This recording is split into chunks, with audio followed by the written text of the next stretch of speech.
All right. So today, we're diving deep into Indonesian consumer protection law. Ooh, exciting. Yeah. No, but really, this is fascinating stuff. It is. Because it affects, like, everyone, right? Like, no matter where you are in the world, if you're buying something, you're a consumer. Exactly. We're all consumers. So we're going to unpack this whole Indonesian law. It's called, get this, Hukum Perlindungan Konsumen. Catchy. Right. Tell everyone what those words actually mean, though, because I definitely don't speak Indonesian. Yeah, no, of course. So hukum, that's law. Pretty straightforward. Perlindungan, that's protection. And then konsumen is consumers. So there you have it, consumer protection law. Makes sense. But, like, what's the story here? How did this all come about? Well, like a lot of places, consumer protection in Indonesia, it kind of evolved over time. For a while, it was a lot more informal, like buyer beware. Oh, yeah. Feel that. But as the Indonesian economy grew, things got more complex. More products, more services, more ways for things to go wrong, right? Exactly. And that's where this law, this Undang-Undang No 8 tahun, 1999, that's law number 8 of 1999 for those keeping track.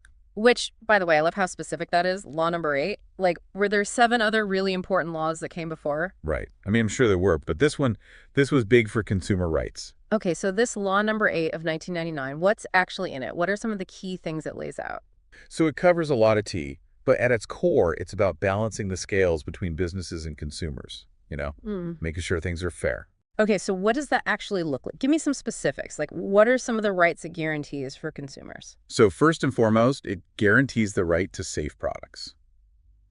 I mean, that's huge, right? Yeah, definitely not something to take for granted. Right. You want to know that what you're buying isn't going to, explode. Or make you sick or whatever. Makes total sense. And then beyond just safety, there's the right to clear and accurate information about products. Think like labeling, advertising, all of that. No more misleading ads. Well, they try to crack down on that, yeah. Consumers need to be able to make informed choices. So it's about transparency, basically. Exactly. And then there are protections against unfair contract terms. Ooh, yes. Tell me about that. I read something about Klausulabaku in the materials. What even is that? So Klausulabaku, those are basically standard contract clauses. The tricky thing is they're often pre-written by businesses, So they might not always be in the best interest of the consumer. Okay, so, like, what kind of shady stuff are we talking about here? Give me an example. So say you're signing up for a mobile phone plan, right?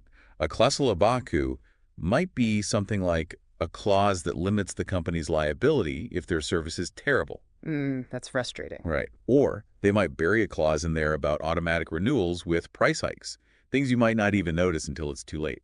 Sneaky. So what happens if things do go wrong? Like, if there's a dispute between a consumer and a business, how does that actually get resolved in Indonesia? So the law actually outlines a multi-tiered approach to this, which is interesting. Multi-tiered Meaning you've got options, right? You can go through the court system, of course. like a lawsuit kind of thing. Exactly. But there are also what are called alternative dispute resolution mechanisms, which can be a lot faster and less formal. Alternative? Like what? Well, one common one is mediation. So an impartial third party comes in to try to help the consumer and the business come to a solution they both agree on. So it's like a way to avoid going to court, basically. Exactly. It can save everyone a lot of time, money, and headaches. I bet. Now, for anyone listening who's thinking, okay, this is all very interesting, but where can I learn more? What are some good resources for digging deeper into this? Oh, there are some fantastic books out there by Indonesian legal experts. One that's a great introduction is called Hukum Perlindungan Konsumen, Suatu Pengantar. It breaks down the basics in a really clear way. Okay, and then for the real legal eagles out there who want to go even deeper, there's another one called Kapita Selecta Hukum Perlindungan Konsumen di Indonesia, which gets into some really specific issues. Perfect. And of course, we'll link to those in the show notes for anyone who wants to check them out. Definitely. But I think the big takeaway for me here is that this isn't just some niche Indonesian thing. It really gets you thinking about consumer rights globally, like how do the systems in different countries compare, what works well, what could be improved? It's a conversation worth having. Absolutely. It makes you think about your own rights as a consumer and how you can be a more informed and empowered shopper. Exactly. All right. Well, on that note, thanks so much for taking this deep dive with us today. Until next time.